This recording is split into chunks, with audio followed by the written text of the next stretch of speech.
wa yassir li amri wahlul 'uqdatam min lisani yafqahu qawli.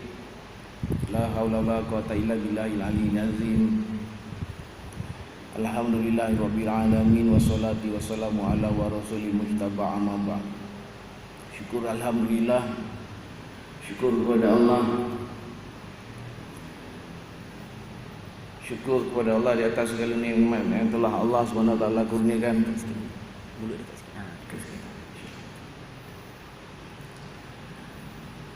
Nikmat kesehatan yang telah Allah SWT kurniakan kepada kita, sehingga dan hari ini Allah SWT dapat menjumpakan kita di Masjid At-Taqwa. Sedap pakai. Okey. Sangkut dulu. Okey, baik. Masjid At-Taqwa, Bandar Bukit Mahkota, Bangi. Alhamdulillah, syukur alhamdulillah. Tidak pernah kita termimpi untuk kita berjumpa, tapi ini hari kita dijumpakan oleh Allah SWT. Dan tidak pernah kita termimpi untuk kita berpisah, tapi sebentar lagi pasti kita akan dipisahkan oleh Allah SWT. La ilaha illallah. Mana suaranya yang keras? Tidak dengar. La ilaha illallah. Masuk tahun baru ni, Masya Allah. Terima kasih banyak-banyak. Syukur alhamdulillah. Saya mengucapkan banyak-banyak terima kasih kepada Masjid At-Taqwa, Bandar Bukit Mahkota Bangi, dan juga semua barisan-barisan kepimpinan Masjid At-Taqwa, imam-imam kita, bilal kita, JK kita, dari kita, pengurusi kita, semua yang terlibatlah, insya-Allah siap kita. Dan alhamdulillah syukur semua jemaah-jemaah yang datang pada malam ini, masya-Allah. Malam ni hijrah terindah. Sebab kata pengurusi majlis kita tadi, hijrah terindah sebagai seorang Islam yang penuh beriman, bertakwa, beriktikad kepada Allah SWT bahawa tiada Tuhan selain Allah. Dialah Allah yang mempertemukan kita yang tidak pernah berjumpa. Dialah Allah yang memisahkan manusia-manusia berjumpa. Dialah Allah yang memasukkan siang ke dalam malam. Dialah Allah yang memasukkan malam ke dalam siang. Dialah Allah yang menghidupkan sesuatu yang mati. Dialah Allah yang mematikan sesuatu yang hidup. Masya Allah, dialah Allah yang mendekatkan seseorang yang jauh, dan dialah menjauhkan manusia-manusia yang berdekatan. La ilaha illallah. Allahu Akbar. Saya Nurzul Supian bin Sa'ban, nama sebenar saya. Sebelum ni orang kenal saya dengan nama Zul Handy Black. Masya Allah ayah. Dulu kita penyanyi rock ya, pelakon-pelakon TV, pelakon drama, pelakon filem semua. Tak pernah termimpi dan tak pernah saya bercita-cita untuk jadi seseorang manusia yang duduk dalam masjid ni, duduk di depan orang ramai bagi tazkirah. Allah Akbar, hebat Allah. Hebat Allah. Dulu saya di dalam kehidupan berbeza dengan kehidupan saya yang sekarang. Ini pun salah satu hijrah yang paling besar saya buat dalam kehidupan saya. Bila masuk tahun baru ni, ayah-ayah, abang-abang, ibu-ibu, akak-akak, kawan-kawan, kita pasang azam yang baru. Azam yang terbaik sebagai umat Islam, umat yang terbaik pada pandangan Allah SWT, yang mana Allah SWT berfirman di dalam Al-Quran, kuntum khaira ummatin ukhrijat lin-nas ta'muruna bil ma'ruf wa tanhauna 'anil munkar wa tu'minuna billah. Kalian adalah umat yang terbaik yang Allah SWT hantar, huruskan, keluarkan daripada rahim ibu kalian ke muka bumi Allah ini untuk memberi manfaat kepada semua manusia dan seluruh isi bumi ini. Apa manfaatnya? Mengajak manusia kepada kebaikan dan mencegah manusia daripada melakukan kemungkaran. Ini umat yang terbaik. Ini kerja-kerja kenabian yang telah diamkan oleh Allah SWT kepada umatnya Nabi Muhammad sallallahu alaihi wasallam, umat yang terbaik, umat yang akan memasuki syurga terlebih dahulu daripada umat-umat yang lain. Allah sudah muliakan kita. Allah sudah promosi kita di dalam kitab Taurat kepada Nabi Musa. Allah SWT sudah promosi kita di dalam kitab Zabur kepada Nabi Daud. Allah SWT sudah promosi kita di dalam kitab Injil kepada Nabi Isa. Ini umat akhir zaman yang akan datang nanti, tetapi akan memasuki syurga terlebih dahulu daripada umat-umat yang lain. Allah mengharamkan syurga itu kepada umat-umat yang lain selagi tidak habis umatnya Nabi Muhammad sallallahu alaihi wasallam memasuki syurga itu. Masa penciptaan roh lagi Allah sudah muliakan kita. Ini saya dengar bayan-bayan daripada Maulana. Masa saya keluar ke Sabah tahun lepas 40 hari, saya ada kesempatan, alhamdulillah Allah SWT jumpakan saya dengan Syura Sandakan Haji Arif. Dia cerita, kita dengar bayan-bayan orang-orang alim ni yang dah buat usaha dakwah kerja 20 tahun dah buat kerja dakwah ni. Kita dengar dia punya bayan. Dia kata Allah SWT sudah memuliakan kita dari zaman penciptaan roh lagi, untuk menjadikan kita umat yang mulia, umatnya Nabi Muhammad sallallahu alaihi wasallam. Allah boleh saja melahirkan kita untuk menjadi umatnya Nabi Musa. Bisa saja, boleh saja. Allah SWT boleh saja melahirkan kita untuk menjadi umatnya Nabi Isa alaihissalam. Boleh saja, tapi tidak. Roh kita Allah SWT sudah reservekan dulu. Dari saat mulanya penciptaan manusia, Allah lahirkan saja manusia, hantar saja kamu ke bumi ini. Tetapi kita masih direservekan lagi hingga ke akhir zaman baru kita lahir. Dan ini kerja yang terbaik kita dapat berbanding daripada umat-umat yang terdahulu. Kerja-kerja dakwah, membicarakan tentang kebesaran Allah bila-bila masa saja, jumpa siapa saja, di mana saja, dalam apa saja keadaan. Ini azam terbaru kita. Dakwah bukannya profesi, tetapi apa saja profesi kita, dakwah wajib jalan.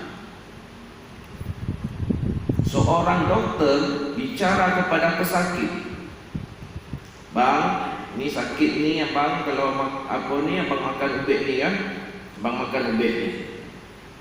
Tapi abang kena yakin, kalau abang sakit ni makan ubek ni, bila sehat besok bukan ubek ni kasih sehat. Yang kasih sehat Allah, la ilaha illallah. Kita dengar suara kerasnya, la ilaha illallah. Ini tahun baru kita mau menyebarkan syiar Islam dengan kalimah ini. Nabi kata apa? Nabi kata kepada para sahabat, jadidu imanakum, perbaharuilah iman kalian. Para sahabat bertanya, kaifan jadidu imanana ya Rasulullah? Macam mana nak perbaharui iman saya ya Rasulullah? Rasulullah bersabda, afiru min qauli la ilaha illallah. Selalu-selalulah kalian melafazkan kalimah la ilaha illallah. Tiada Tuhan selain Allah. Ini tahun baru ini kita mau bicara kepada manusia, tiada Tuhan selain Allah. Jumpa siapa saja, di mana saja, bila-bila masa saja, dalam apa saja keadaan. Kita betulkan fikir umat, kita betulkan risau umat, kita betulkan bicara umat. Kalau jumpa pedagang-pedagang yang sukses, bicara kepada mereka, bang, abang sukses ini bukan kerana abang pandai berniaga, bukan kerana abang ada modal yang besar, bukan karena abang ada pekerja yang cekap, bukan karena abang pandai buat akaun dengan baik, tidak. Tetapi suksesnya bisnes abang ini karena Allah kasih sukses. La ilaha illallah. Karena apa, bang? Karena ada orang lain juga berniaga, mereka juga mempunyai modal yang besar, mereka juga mempunyai pekerja yang ramai. Tetapi kenapa mereka tidak sukses? Karena sukses Allah tidak bagi kepada mereka. Allah, sukses itu dalam genggaman Allah. La ilaha illallah. Hijrah saya, ayah-ayah, abang-abang, dulu sebagai seorang selebriti, saya tak salahkan industri itu, saya tak salahkan kerjaya itu. Tapi mungkin kita menyalahkan diri kita sendiri. Sombongnya saya beragama, sombongnya saya pada masjid. Allah Akbar, ya, malu ya.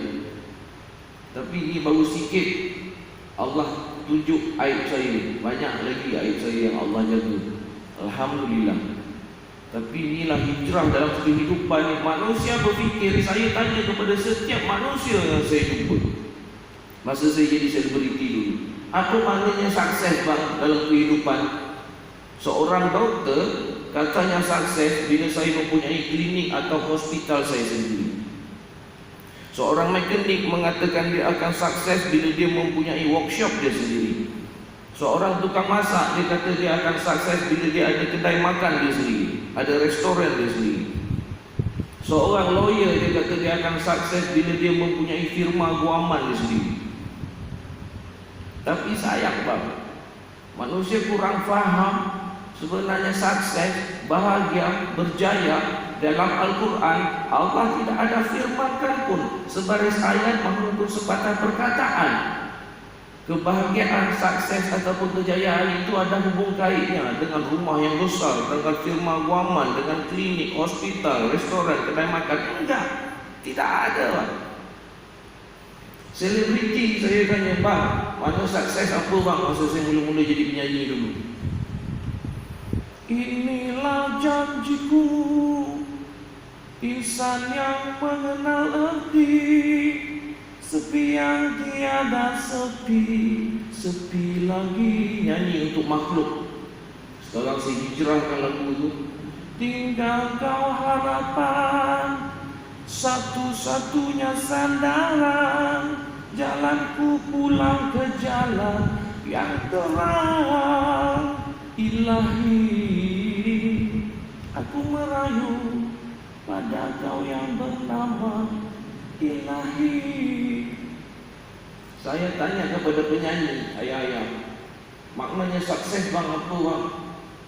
Dia orang kata maknanya sukses kepada seorang penyanyi bila adanya penyanyi itu lagu-lagu dia yang popular, yang semua orang kenal, yang semua orang dengar, bertahun-tahun main dekat radio, sampai sekarang orang simpan lagi kaset dia, sampai orang buat CD pula.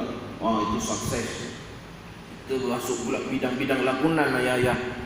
Bidang-bidang lakonan yang orang perasan saya ni kebanyakannya makcik-makcik dia perasan ni budak ni berlakon drama kan. Duit tabung masjid hilang kan. Dia lah kerja. Nialah orangnya. Kalau yang buat perangai tak senonoh dalam drama-drama tu, nialah orangnya. Lepas tu ada pula dulu satu batu loncatan dalam industri hiburan ni, ditawarkan saya berlakon filem Mantra Aja Muaja, buta dalam sakti diundang, buta awak keundang. Baca mantra bagai ya. Ilmu hebat, ilmu hitam, kufur kepada Allah. Tapi dalam filem lah, nak masyhur, kita tanya kepada pelakon-pelakon, bang, apa maknanya sukses kepada seorang pelakon? Pelakon-pelakon cakap makna sukses kepada seorang pelakon bila dia ada drama-drama dia yang orang kenal, muka dia, filem-filem dia yang orang kenal, ini maknanya sukses. Jumpa alim ulama cakap, mana bicaranya manusia yang memperkatakan sukses itu adalah di dalam ketaatan kepada Allah dan mengikut segala sunnah kekasihnya Nabi Muhammad sallallahu alaihi wasallam. Mana? Tidak ada. Kita tertipu dengan dunia. Jangan kita takut untuk melepaskan dunia. Jangan. Tapi jangan kita jadi orang gila sampai mau seorang-seorang tinggal dalam hutan. Lama cakap, dengar betul juga, ya. Tapi hijrah ni yang ada daripada dulu saya rasa kalau saya tak ada rumah besar saya tak sukses. Artis gaji 10,000 bang. Ya, saya dah lama sangat dah berhenti berlakon. Dah 4-5 tahun dah saya berhenti berlakon. Semalam ke 2 hari lepas tu saya ada syuting sikit, satu scene je. Jadi jemaah tabligh ada drama orang buat, dia jemput saya dan saya terima tu. Memang sebelum ni saya ada cakap saya nak berhenti sekejap berehat dalam bidang lakonan, tapi saya terima benda tu sebab niatnya nak buat dakwah. Dan dia syuting satu scene je, Satu hari je dan tak mengganggu waktu solat saya. Alhamdulillah saya terima. Dan masa syuting tu di hospital. Jadi dekat hospital ada surau, kita terima syuting tu. Syuting-syuting yang lain saya ada sikit takut nak terima, dan banyak yang saya tolak. Sampai ke sekarang tawaran-tawaran yang ada saya masih tolak lagi, banyak. Sebab kadang-kadang ada syutingnya sampai melibatkan kita di lokasi-lokasi yang outdoor, yang tak mana-mana. Kadang-kadang suka dan tak selesa kita nak solat, dan kadang-kadang dia orang kejar masa. Saya tak salahkan industri tu. Ada di zaman saya tengah aktif dulu, selebriti, kru yang jaga solat ada. Tapi susah. Saya kenal diri saya siapa.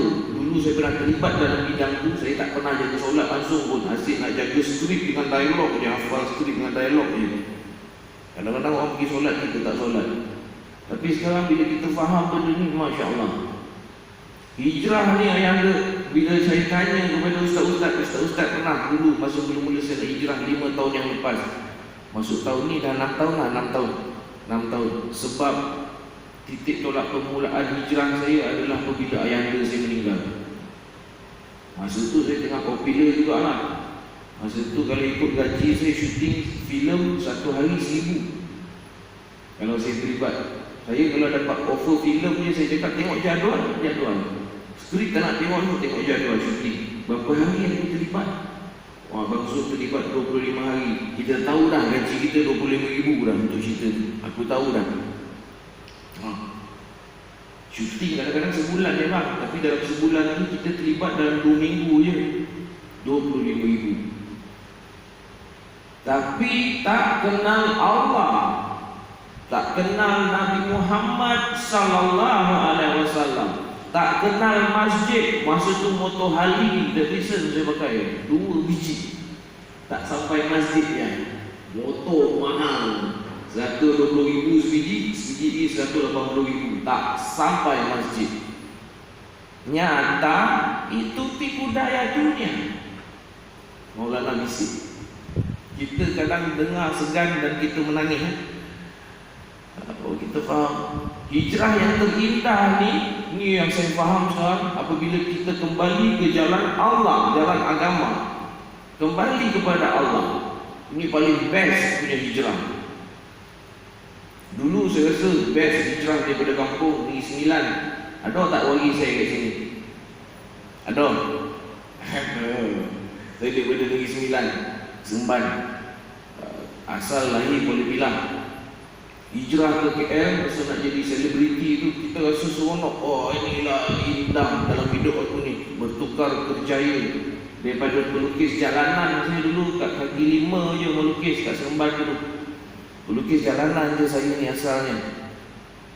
Tapi dipendekkan cerita, bila saya dapat tawaran untuk jadi artis rakaman tu, syarikat rakaman sediakan rumah untuk kita semua, makan kita semua, dia jaga apa semua, kita konsentrate dekat studio saja.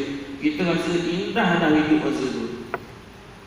Tapi kenapa tengah kita masyhur tu masih lagi kita mencari ketenangan dan hiburan dekat kelab-kelab, dekat, minta maaf lah yang cerita sikit untuk disko-disko. Ini perkara normal lah sebagai manusia yang konon-kononnya tengah seronok dalam hidup kononnya.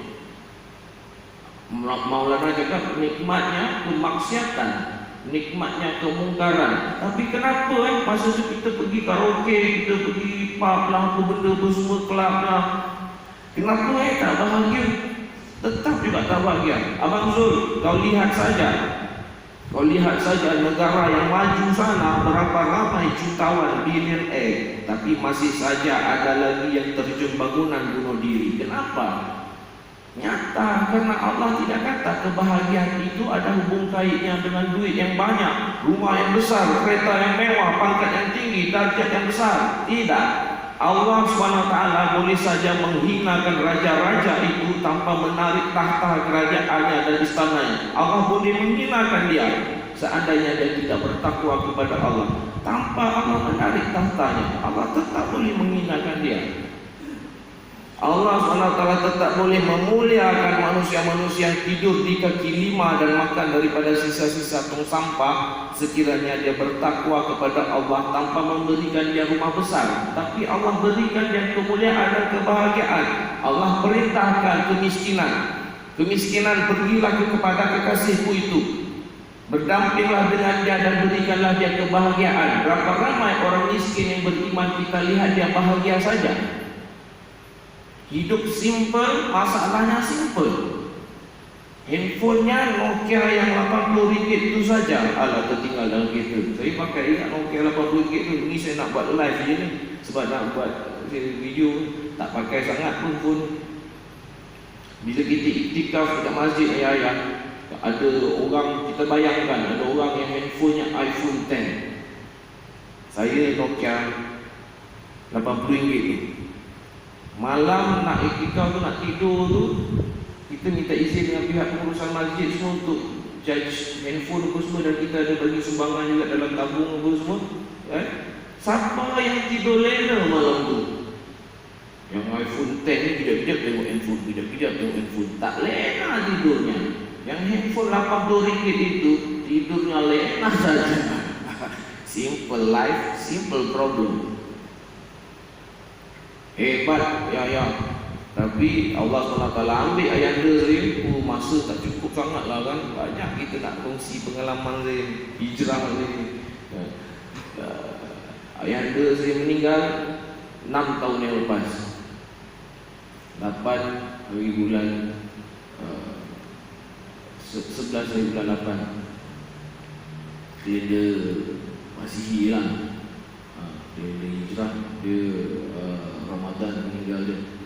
Syawal meninggal, Ramadan tu dia dah sakit penat dah.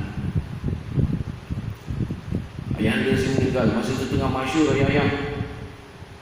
Masa tu saya cakap dengan doktor, saya jumpa doktor.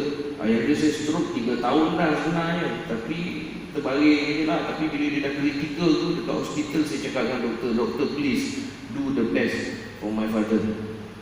Doktor cakap, I try my best already, dia kata. The rest you pray to your God lah, dia kata.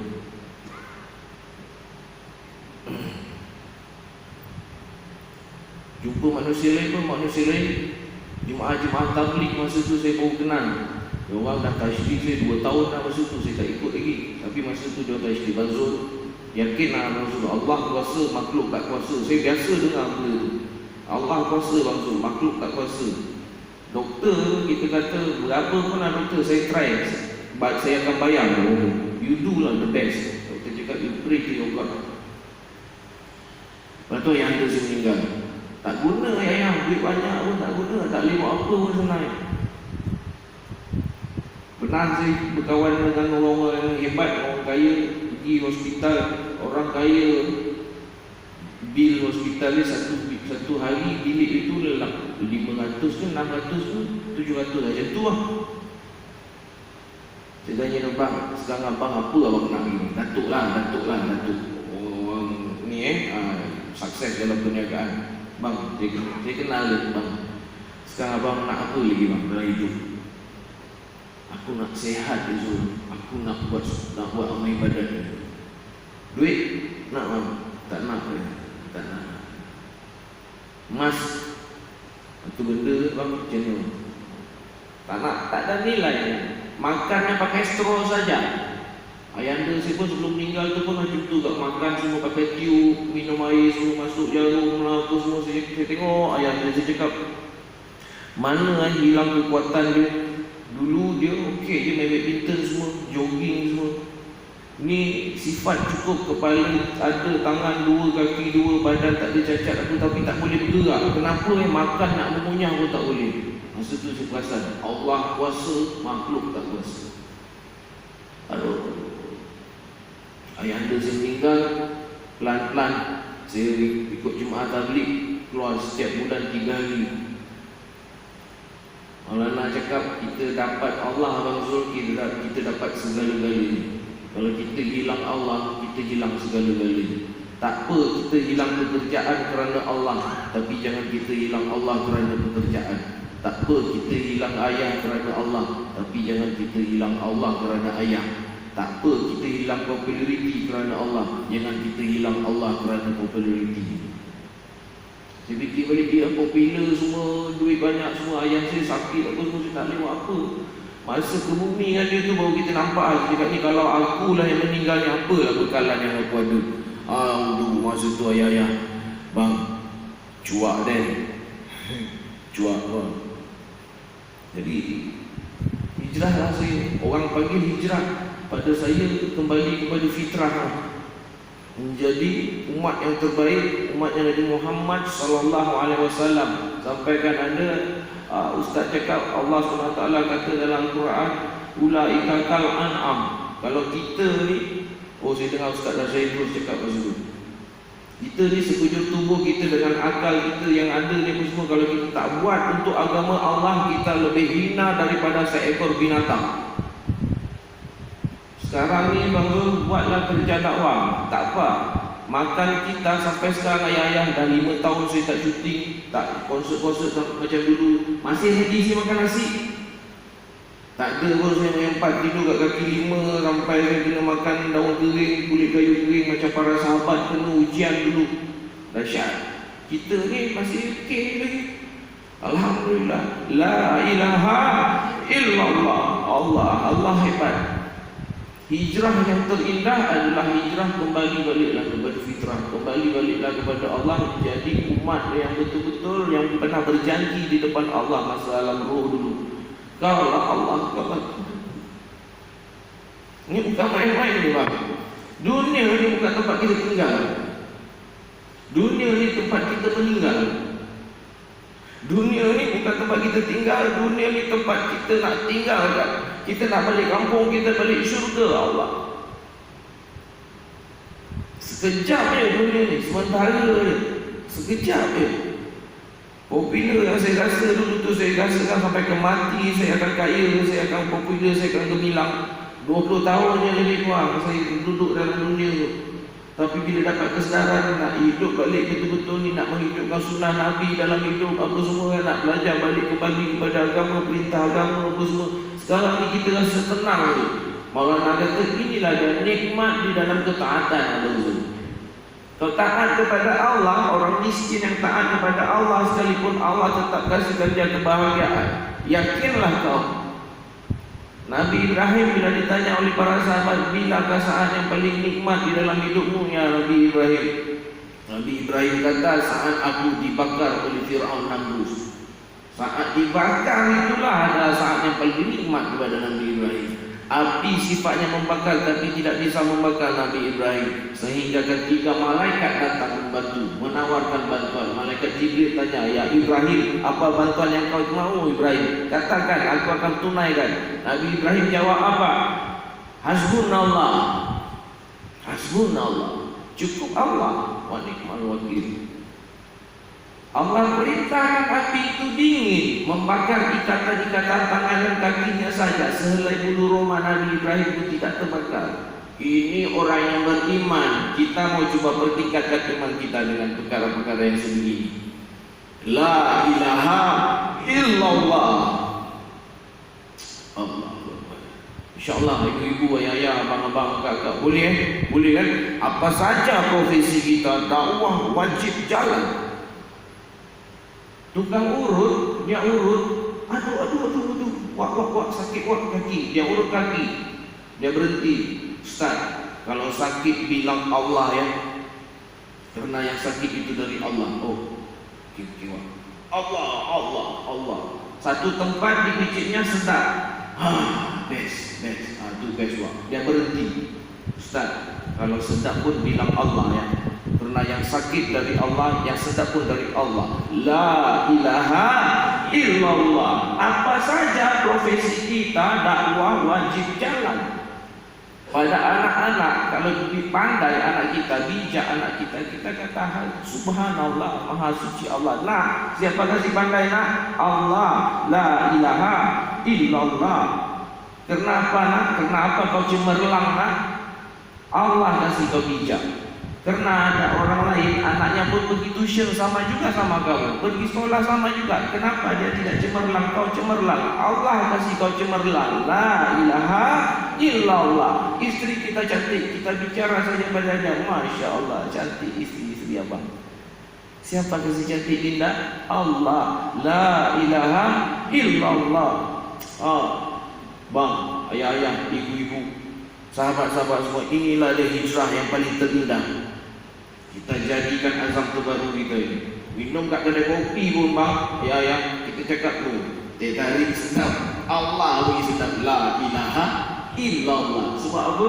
Kedai mamak yang sebelah tu pun bancuhnya sama saja, 3 sudu gula, 3 sudu susu, lebih kurang saja. Tapi kenapa kedai dia tidak sedap, di sini sedap? Bukan karena mamaknya, tetapi Allah kasih sedap. La ilaha illallah. Tukang masak pun bicara begitu, bang, masak sedap abang, alhamdulillah, Allah kasih sedap dek. Kita bicara gitu. Ini orang beriman punya bicara.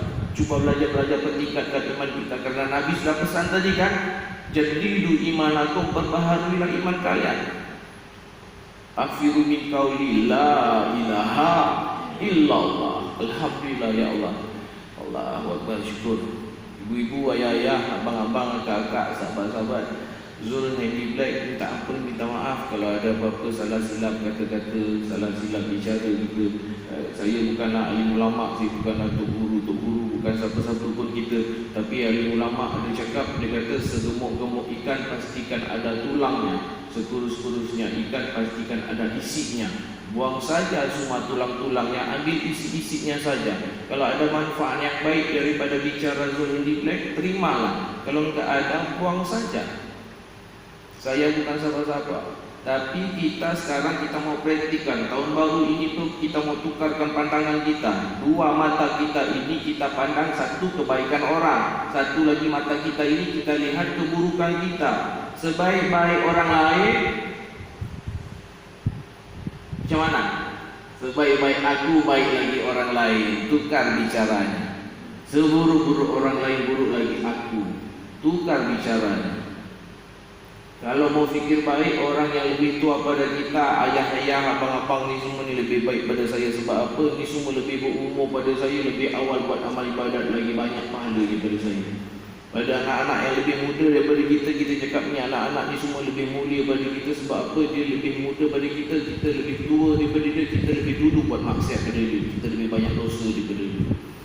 InsyaAllah. Pandang orang kaya, kita pandang mulia pada dia, sangka baik, kita cakap orang mulia ni ahli syurga ni. Banyak dia sedekah ni, duitnya beribu-ribu dia sedekah. Pandang kepada orang miskin, kita anggap dia orang pun lebih mulia daripada kita, lebih baik daripada kita. Kita cakap inilah ahli syurga, akan masuk syurga terlebih dahulu ni daripada aku. Sikit hisap dia ni. Nabi janji orang miskin akan memasuki syurga terlebih dahulu 500,000 tahun daripada orang-orang kaya yang beriman. Masya Allah.